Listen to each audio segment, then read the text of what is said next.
नमस्कार, हिंदी साधन चैनल में आप सभी का हार्दिक स्वागत है। आज हम सभी बाल विकास और अध्यापन कला के 30 ऑब्जेक्टिव प्रश्न जो 2016 में फरवरी मंथ में सीटेट का परीक्षा हुआ था उसमें पूछा गया था।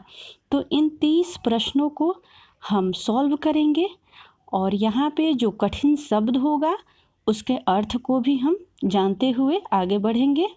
इससे पहले हमने बाल विकास के कई सारे वीडियोज बना रखे हैं। अगर आपने उसे नहीं देखा है तो हमारे चैनल पर जाकर उससे अवश्य ही देख ले।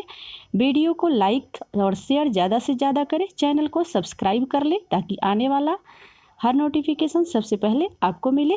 तो चलिए हम शुरू करते हैं। पहला प्रश्न है, पियाजे के अनुसार विकास को प्रभावित करने में निम्नलिखित कारकों में से किसकी भूमिका महत्वपूर्ण होती है? ऑप्शन है भाषा, पुनर्वलन, भौतिक विश्व के साथ अनुभव, अनुकरण। ऑप्शन तीसरा भौतिक विश्व के साथ अनुकरण। अगला प्रश्न संख्या दूसरा, पूर्व सक्रियात्मक काल में आने वाली संज्ञानात्मक योग्यता है। ऑप्शन देखेंगे, अमूर्त चिंतन की योग्यता, अभिकल्पनात्मक निष्कर्ष चिंतन, लक्ष्य उद्दिष्ट व्यवहार की योग्यता, दूसरे के दृष्टिकोण को समझने की योग्यता। ऑप्शन तीसरा लक्ष्य उद्दिष्ट व्यवहार की योग्यता। पूर्व सक्रियात्मक स्तर पर बच्चे केवल अपने दृष्टिकोण से ही बातों पर विचार करते हैं और विचार करने में वे सक्षम होते हैं, जिससे वे आमतौर पर आत्म केंद्रित हो जाते हैं और इस स्तर के दौरान हालांकि वे लक्ष्य की ओर पहुंचने की दिशा में सक्षम होते हैं, उनकी विचार प्रक्रिया लगातार विकसित होती रहती है पर वे तार्किक विचारों से दूर रहते हैं। अगला प्रश्न संख्या तीसरा, निम्नलिखित में से किस एक जोड़े का मिलान ठीक हुआ है? ऑप्शन देखेंगे, दंड देना और आज्ञा पालन अभिविन्यास नियम तय नहीं है किंतु समाज के हित में बदले जा सकते हैं। समवाजिक संविदा अभिविन्यास किसी कार्य के भौतिक परिणाम निर्धारित करते हैं कि वह अच्छा है या बुरा। अच्छा लड़का और अच्छी लड़की अभिविन्यास अच्छा बनकर कोई स्वीकृति प्राप्त करता है। नियम और आदेश अभिविन्यास मानवाधिकार के मूल्य के आधार पर नैतिक सिद्धांत स्वयं चुने जाते हैं। ऑप्शन तीसरा अच्छा लड़का और अच्छी लड़की अभिविन्यास अच्छा बनकर कोई स्वीकृति प्राप्त करता है। अगला प्रश्न है, वाइगोत्स्की की संस्तुति के अनुसार बच्चों की व्यक्तिगत वाक्य की संकल्पना। ऑप्शन देखेंगे, पहला है स्पष्ट करती है कि बच्चे अहम केंद्रित होते हैं, प्रदर्शित करती है कि बच्चे बुद्धू होते हैं क्योंकि उन्हें पौधों के निर्देशन की आवश्यकता होती है, प्रदर्शित करती है कि बच्चे अपने आप से प्यार करते हैं, स्पष्ट करती है कि बच्चे अपने ही कार्यों के निर्देशन के लिए भाषा का उपयोग करते हैं।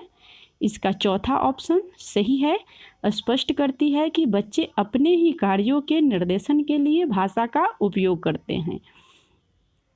अगला प्रश्न है प्रश्न संख्या 5, वाइगोत्स्की के अनुसार सीखने को पृथक नहीं किया जा सकता।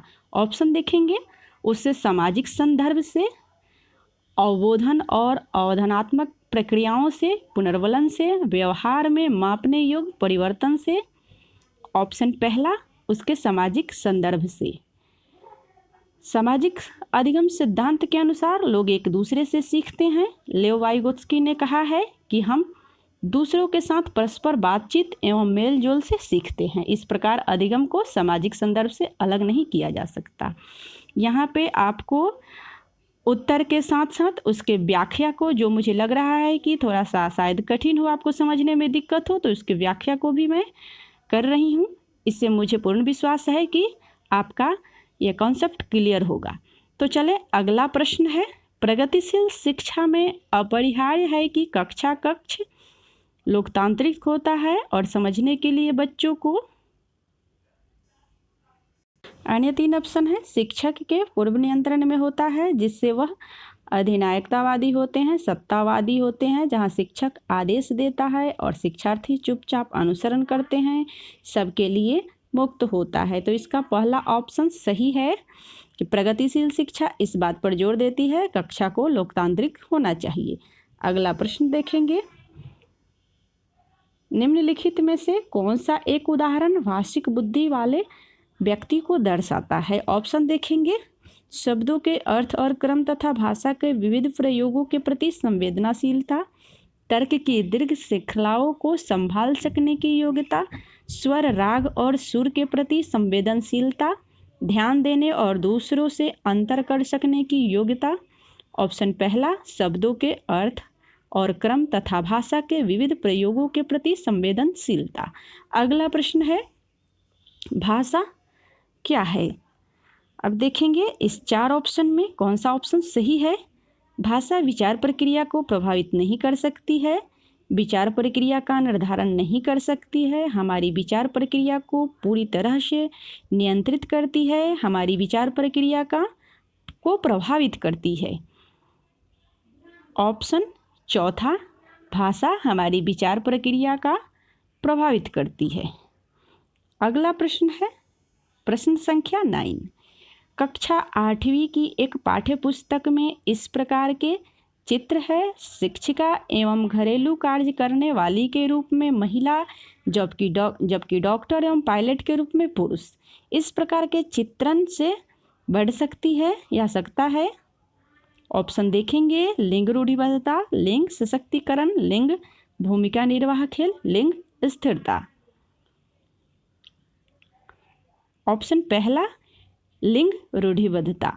अगला प्रश्न है, शिक्षार्थियों में बहुत भिन्नताएं होती है, इनमें से किनके लिए शिक्षक को संवेदनशील होने की आवश्यकता है? ऑप्शन देखें। ऑप्शन, ये कूट भाषा के आधार पर इसका सही उत्तर को चुनना है। संज्ञानात्मक क्षमता और सीखने के स्तर पर आधारित भिन्नता। दूसरा में भाषा, जाति, लिंग, धर्म, समुदाय की विविधता पर आधारित भिन्नता। कूट भाषा में इसमें ये देखेंगे, ऑप्शन चौथा, पहला और दूसरा दोनों। अगला प्रश्न है प्रश्न संख्या 11। केवल कागज पेंसिल जांचों द्वारा आकलन। ऑप्शन देखेंगे, आकलन को सीमित कर देता है, सकल आकलन को बढ़ावा देता है, समग्र मूल्यांकन को सुविधा प्रदान करता है, निरंतर मूल्यांकन को सुविधा प्रदान करता है। ऑप्शन पहला, आकलन को सीमित कर देता है। केवल कागज और पेंसिल के जांचों द्वारा जो हमारा आकलन होता है वो आकलन को सीमित कर देता है। अगला प्रश्न है, माध्यमिक विद्यालय की कक्षा में शिक्षिका के पास एक बधिर बच्चा है, उसके लिए यह महत्वपूर्ण है कि ऑप्शन देखेंगे, वह बच्चे को उस स्थान पर बैठाए जहां से वह शिक्षिका के होठ तथा चेहरे के भाव साफ तौर पर देख सके। अगला दूसरा ऑप्शन है, विद्यालय सलाहकार काउंसलर से अभिभावक से बात करे तथा उन्हें अपने बच्चों को विद्यालय से हटाने के लिए कहे। तीसरा ऑप्शन है, उसके प्रति संकेत करे जिससे वह बच्चा बार बार भी नहीं कर पा रहा है। चौथा ऑप्शन है, बच्चे को डांट फटकार कर उसे अलग स्थान पर बिठाए ताकि वह बधिर केंद्र में प्रवेश ले ले।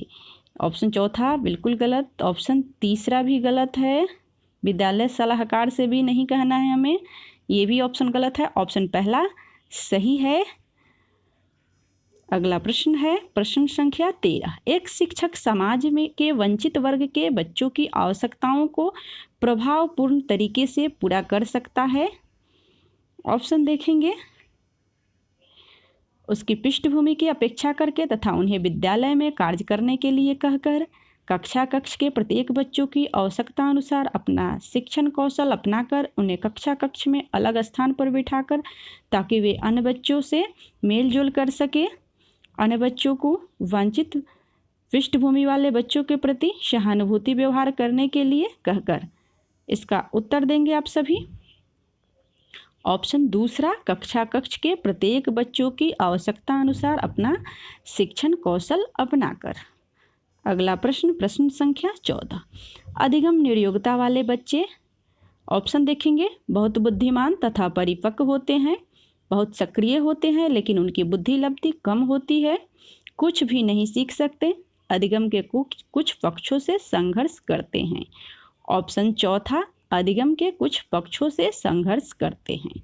जो बच्चे सीखने में असमर्थ होते हैं उन्हें अधिगम के विभिन्न पहलुओं को सीखने में कठिनाई होती है और ये पहलू पढ़ने, सुनने, लिखने, सोचने और हिज्जे करने या अन्य अध्ययन के क्षेत्र में हो सकता है।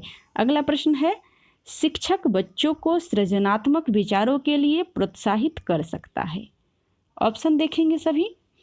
उन्हें समस्या समाधान के लिए विभिन्न तरीकों से सोचने के लिए कहकर, उन्हें बहुविकल्पों प्रश्न देकर, उन्हें उत्तर कंठस्थ करने के लिए कहकर, उन्हें प्रत्यास्मरण आधारित प्रश्न पूछकर।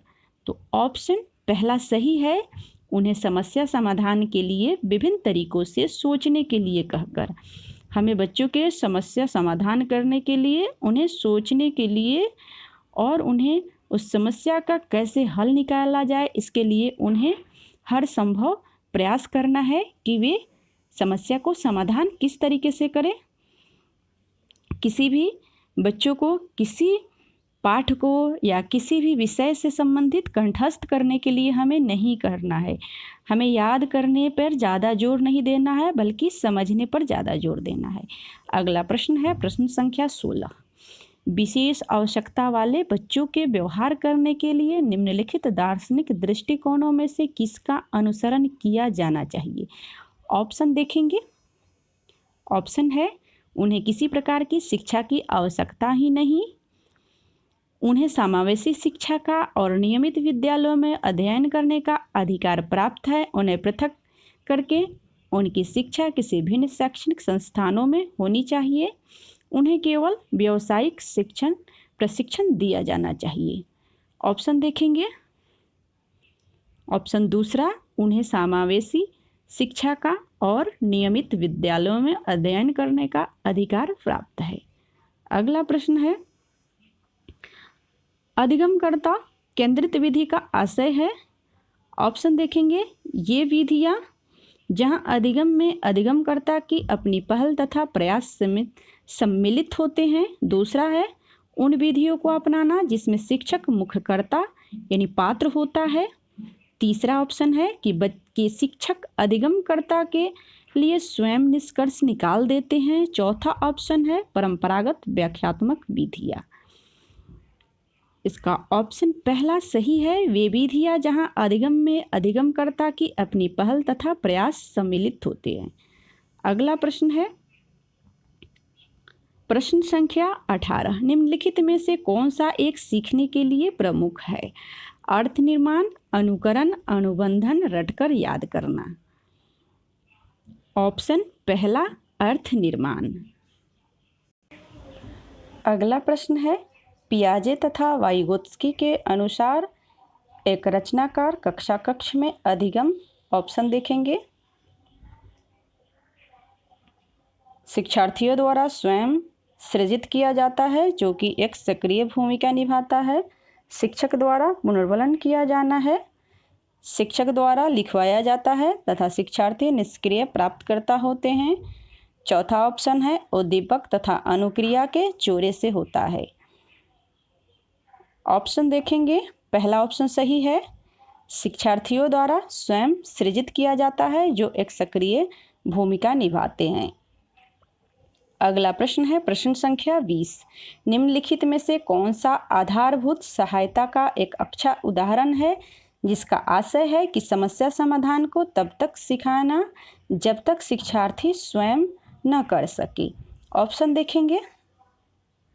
उसे यह बताना कि वह बार बार प्रयास करे और समस्या का समाधान जल्दी देने के लिए पुरस्कार देना। उसे आधा समाधान के लिए उदाहरण उपलब्ध कराना। उसे कहना कि जब तक वह समस्या का समाधान नहीं कर लेती तब तक घर नहीं जा सकती। ऑप्शन बिल्कुल गलत है। आप सभी इसके उत्तर को बताने की कोशिश करेंगे। प्रश्न संख्या 20 का तीसरा उत्तर सही है। उससे आधा समाधान हल किया उदाहरण उपलब्ध करवाना। अगला प्रश्न है, आपकी कक्षा में सीखने की विविध शैलियों वाले बच्चे हैं, उनका आकलन करने के लिए आप उन्हें, ऑप्शन है, कार्यों और परीक्षणों के एक समान सेट करेंगे, समान अनुदेशन देंगे तथा इसके बाद बच्चों द्वारा परीक्षण के प्राप्त अंकों के अनुसार उन्हें नामित करेंगे। विविध प्रकार के कार्य और परीक्षण देंगे। परीक्षण पूरे करने के लिए एक समान समय देंगे। ऑप्शन तीसरा, विविध प्रकार के कार्य और परीक्षण देंगे। अगला प्रश्न संख्या 22। आजकल बच्चों की गलत धारणाओं को वैकल्पिक धारणाएं कहने की प्रवृत्ति है, इसे कहा जा सकता है। ऑप्शन है, पहचानना कि बच्चे सोच सकते हैं और उनकी सोच पौधों से भिन्न होती है, बच्चों की समझ में सूक्ष्म भेद करना और उनका अपने सीखने के प्रति निष्क्रिय रहना, बच्चों की गलतियों की व्याख्या के लिए मनोहारी शब्दों का उपयोग करना। अगला ऑप्शन है, बच्चों को उनकी सोच में पौधों के समान मानना। ऑप्शन पहला, पहचानना कि बच्चे सोच सकते हैं और उनकी सोच पौधों से भिन्न होती है। अगला प्रश्न है, निम्नलिखित में से कौन सा एक माध्यमिक विद्यालय की कक्ष में शिक्षक की भूमिका का सर्वोत्तम उचित वर्णन करता है। ऑप्शन है, व्याख्यान देने के लिए पावर पॉइंट प्रेजेंटेशन का प्रयोग करना, बहु परिप्रेक्ष्य को निरुत्साहित करना तथा एक आयामी परिप्रेक्ष्य पर केंद्रीभूत होना। अगला ऑप्शन है, चर्चाओं के अवसर उपलब्ध कराना। अगला ऑप्शन है, प्रथम स्थान के लिए शिक्षार्थियों को आपस में प्रतिस्पर्धा। तीसरा ऑप्शन, चर्चाओं के अवसर उपलब्ध कराना। अगला प्रश्न है,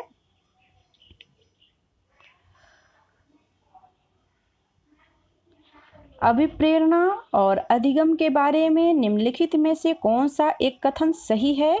ऑप्शन है, अधिगम केवल तभी प्रभावी होता है जब शिक्षार्थी बाहरी पुरस्कारों का उपयोग करने से प्रेरित हो। दूसरा ऑप्शन है, अधिगम में प्रेरणा की कोई भूमिका नहीं होती। तीसरा ऑप्शन, अधिगम केवल तभी प्रभावित होता है जब शिक्षार्थियों में भीतरी प्रेरणा हो, यानी सीखने की अंतर्निहित इच्छा हो। चौथा ऑप्शन है, अधिगम केवल तभी प्रभावी होता है जब शिक्षार्थी बाहरी रूप से प्रेरित हो, बाहरी कारणों से प्रेरित हो। ऑप्शन देखेंगे। ऑप्शन तीसरा, अधिगम केवल तभी प्रभावी होता है जब शिक्षार्थियों में भीतरी प्रेरणा हो, सीखने की अंतर्निहित इच्छा हो। अगला प्रश्न है, सीखने के बारे में निम्नलिखित कथनों में से कौन सा एक सत्य है। सीखना शिक्षार्थी के पूर्व ज्ञान पर आधारित नहीं है। सीखना एक निष्क्रिय ग्रहणशील प्रक्रिया है। सीखना कौशलों के संचय के समान है। सीखने को सामाजिक क्रियाएं सुविधा देती है। ऑप्शन चौथा, सीखने को सामाजिक क्रियाएं सुविधा देती है। अगला प्रश्न है, निम्नलिखित में से कौन सी एक महत्वपूर्ण गतिविधि बच्चों को सीखने के लिए सक्षम बनाती है। ऑप्शन है, संवाद, पुरस्कार, व्याख्यान, निर्देशन। ऑप्शन दूसरा, पुरस्कार बच्चों को सीखने के लिए सक्षम बनाती है। अगर किसी चीज़ सीखने के लिए कक्षा में शिक्षक अगर कहता है कि ये चीज़ें सीखने के लिए जिस बच्चों ने अगर इसे अच्छे से कर लिया उसे हम पुरस्कृत करेंगे, तो इससे बच्चों में एक इच्छा होती है पुरस्कार लेने के लिए और उस काम को वो करने के हर संभव कोशिश करता है। अगला प्रश्न है, विकास के बारे में निम्नलिखित में से कौन सा एक कथन सही है। ऑप्शन देखेंगे। विकासात्मक परिवर्तन एक सीधी रेखा में आगे जाते हैं। विकास जन्म से किशोर अवस्था तक आगे की ओर बढ़ता है और फिर पीछे की ओर। तीसरा ऑप्शन, विकास भिन्न व्यक्तियों में भिन्न गति से होता है। चौथा ऑप्शन है, विकास जन्म से किशोर अवस्था तक बहुत तीव्र गति से होता है, उसके बाद रुक जाता है। ऑप्शन तीसरा, विकास भिन्न व्यक्तियों में भिन्न गति से होता है। अगला प्रश्न संख्या 28। मध्य बचपन अवधि है जन्म से 2 वर्ष, 10 वर्ष के बाद 2 वर्ष से 6 वर्ष, 6 वर्ष से 11 वर्ष। ऑप्शन चौथा, 6 वर्ष से 11 वर्ष के जो मध्य बचपन की अवधि होती है। अगला प्रश्न संख्या 29। किसी व्यक्ति को आकार देने में वातावरण के घटकों की कोई भूमिका नहीं होती, क्योंकि प्रत्येक व्यक्ति की बुद्धि उनकी आनुवांशिक संरचना से निर्धारित होती है। यह कथन। ऑप्शन देखेंगे। ठीक है, क्योंकि किसी व्यक्ति की आनुवांशिक संरचना बहुत प्रबल होती है। ठीक नहीं है, क्योंकि बहुत से शोध यह सिद्ध करते हैं कि विकास में वातावरण का बड़ा प्रभाव पड़ सकता है।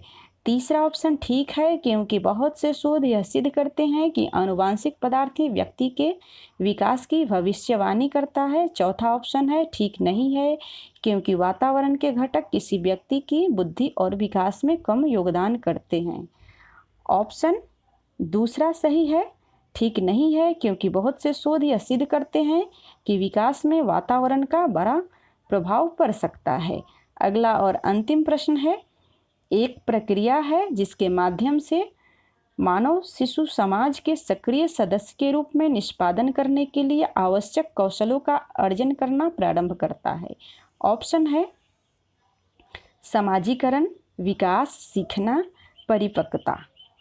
ऑप्शन पहला समाजीकरण। तो आज के लिए इतना ही।